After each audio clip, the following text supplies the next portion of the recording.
Hello everyone, welcome to অথরাস kitchen. আজকে আমার মা চিকেন কষার একটি রেসিপি শেয়ার করবে। তো চলুন কথা না বাড়িয়ে রান্নায় চলে যাই। এখানে কড়াইয়ে 4 টেবিল স্পুন পরিমাণ সর্ষের তেল দিয়ে দেওয়া হলো। আপনারা চাইলে সয়াবিন তেলও ইউজ করতে পারেন। তেলটা একটু গরম হলে দিয়ে দিচ্ছে 2 টেবিল স্পুন পরিমাণ রসুন বাটা।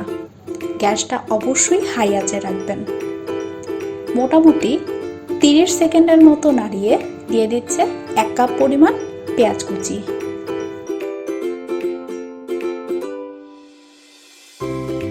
দিয়ে দিচ্ছে 2টো টুকরো করা তেজপাতা।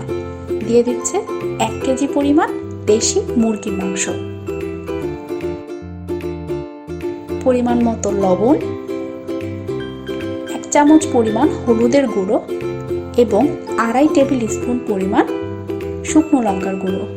যেহেতু ঝালটা আমরা একটু বেশি পছন্দ করি, সেই কারণে আমরা ঝালটা একটু বেশি দিলাম। আপনারা আপনাদের পছন্দের মতো দিবেন।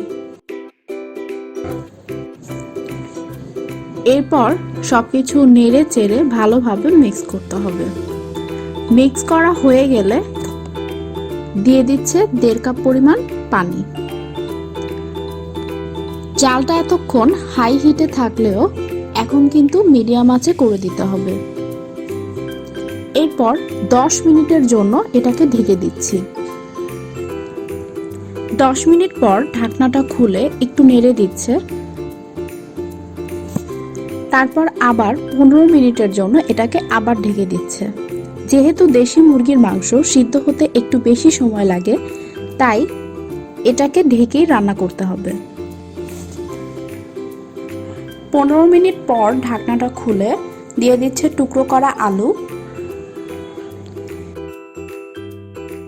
1.5 টেবিল স্পুন পরিমাণ আদা বাটা, 1 চামচ পরিমাণ জিরা বাটা দিয়ে ভালোভাবে মিক্স করতে হবে।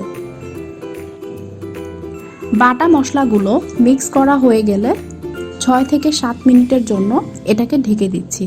জালটা কিন্তু এখন মিডিয়াম টু লো হিটের মাঝামাঝি রয়েছে। এটাকে আবার নেড়ে দিচ্ছে। যেহেতু আদা বাটা দেওয়া হয়েছে, মাংস লেগে যাওয়ার একটা সম্ভাবনা থাকে, তাই কিছুক্ষণ পর পরই এটাকে নেড়ে দিতে হবে।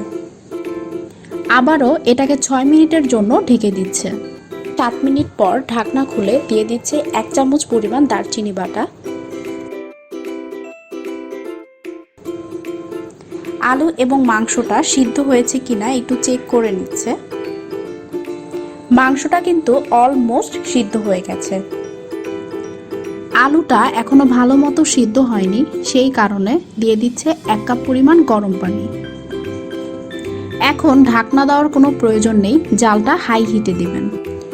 ঝোলটা আপনারা আপনাদের পছন্দের মতো রাখবেন। চিকেনটা হয়ে গেছে, এখন মা এটাকে নামিয়ে নিচ্ছে। তো এই হচ্ছে মুরগির কষার রেসিপি। ভালো লাগলে একটি লাইক দিবেন এবং আমার চ্যানেলটি সাবস্ক্রাইব করবেন।